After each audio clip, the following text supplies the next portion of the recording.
जैसा कि आप सब जानते हैं कि मध्य प्रदेश के इंदौर लोकसभा सीट पर कांग्रेस को बड़ा झटका लग चुका है। उनके प्रत्याशी रहे अक्षय कांति बम ने सोमवार को अपना नामांकन वापस ले लिया। भारतीय जनता पार्टी में वो शामिल हो चुके हैं। इसके बाद सियासी सरगर्मी तेज है। कांग्रेस बीजेपी पर हमलावर है। अब वो इंदौर सीट पर नोटा का समर्थन करने की तैयारी में है। साथ साथ इसके लिए हर वार्ड में छोटी छोटी सभाएं भी हो रही हैं। कांग्रेस का कहना है कि वो किसी भी निर्दलीय उम्मीदवार का समर्थन नहीं करेगी। कांग्रेस के प्रदेश अध्यक्ष जीतू पटवारी ने कहा है कि पहले बूथ कैप्चर होते थे, अब प्रत्याशी ही कैप्चर हो रहे हैं। ये लड़ाई बीजेपी कांग्रेस की नहीं है।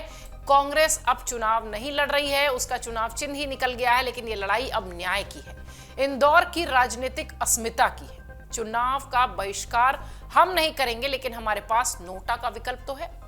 जीतू पटवारी ने निर्दलीय प्रत्याशियों को लेकर कहा कि उन्हें हमने बीजेपी से बचाया है। उन्होंने जिला निर्वाचन अधिकारी पर सवाल उठाए हैं और कहा कि नामांकन वापस लेने के समय 3 बजे का था, लेकिन 4 बजे तक चीजें चलती रहीं।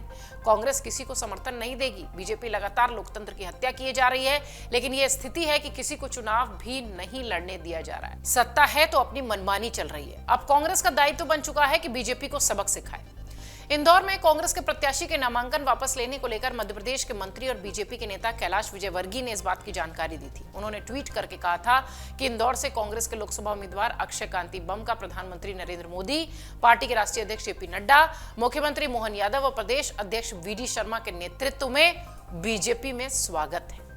पिछले महीने की शुरुआत में कांग्रेस के सूरत उम्मीदवार नीलेश कुंभानी चुनाव की दौड़ से बाहर हुए थे, क्योंकि जिला रिटर्निंग अधिकारी की ओर से प्रथम दृष्टया प्रस्तावकों के हस्ताक्षर में विसंगतियां पाई गई थी, कंफ्यूजन, गलतियां पाई गई थी। उनकी उम्मीदवारी खारिज हो गई। सीट के लिए पार्टी के दूसरे उम्मीदवार सुरेश पटसाला का भी नामांकन फॉर्म खारिज हो गया। कुंभानी ने दावा किया कि उनकी पार्टी के सहयोगियों ने चुनाव प्रचार के दौरान उनकी मदद नहीं की। हालांकि कांग्रेस ने उन पर पलटवार करते हुए कहा कि नामांकन रद्द करना कुंभानी की एक योजना का हिस्सा था। इसके साथ ही 6 साल के लिए उन्हें पार्टी से निलंबित कर दिया गया। कांग्रेस के अलावा बहुजन समाज पार्टी के प्यारेलाल भारती सहित कुल 8 उम्मीदवारों ने सूरत में अपना नामांकन वापस लेने का विकल्प चुना। इसके बाद 22 अप्रैल को बीजेपी ने लोकसभा चुनावों की अपनी पहली जीत हासिल कर ली। सूरत लोकसभा सीट से बीजेपी के उम्मीदवार मुकेश दलाल निर्विरोध विजयी हुए। हालांकि नामांकन वापसी का यह फैसला ऐसे वक्त में लिया गया जब कुछ दिन पहले ही अक्षय बम के खिलाफ 17 साल पुराने मामले में हत्या की साजिश से जुड़ी धाराएं लगाई गई थी। एक रिपोर्ट यह कहती है कि अक्षय ने 23 अप्रैल को कांग्रेस के टिकट पर नामांकन दाखिल किया था। अगले दिन पहले से चले आ रहे जमीन विवाद केस में हत्या की कोशिश से जुड़ी आईपीसी की धारा जोड़ दी गई। 29 अप्रैल को मध्य प्रदेश सरकार के मंत्री और बीजेपी के नेता कैलाश विजयवर्गीय ने ऐलान किया कि अक्षय अपना नामांकन वापस लेकर बीजेपी में शामिल हो रहे हैं।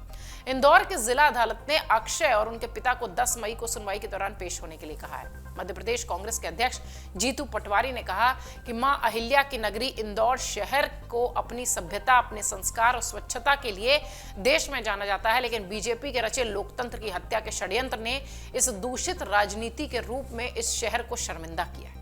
आरोप है कि अक्षय, उनके पिता कांतिलाल, सुरक्षा एजेंसी के मालिक सतवीर सिंह और अन्य 2 लोग यूनुस खान नाम के व्यक्ति के खेत में जाते हैं, मारपीट करते हैं। आरोप यह है कि यूनुस खान की सोयाबीन की फसल में अक्षय और उनके साथ गए लोगों ने आग लगा दी।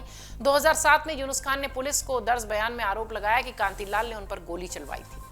अभियोजन पक्ष का कहना है कि अभियुक्त प्रभावशाली और रईस हैं। अभियोजन पक्ष के मुताबिक सतवीर सिंह सुरक्षा एजेंसी चलाते थे और जमीन पर कब्जे से जुड़े मामलों में शामिल रहे थे। अभियुक्त कांतिलाल और उनके बेटे अक्षय ने शिकायतकर्ता के गरीब और अनपढ़ होने का गलत फायदा उठाया और जमीन पर कब्जा करने की कोशिश की। इस पूरे मामले में आईपीसी की कई धाराओं के तहत केस दर्ज हुए थे। मामले में चार्जशीट फरवरी 2024 में दाखिल हुई। इस दौरान सतवीर का निधन हो गया और दूसरे अभियुक्त का फरार होने की खबर सामने आई।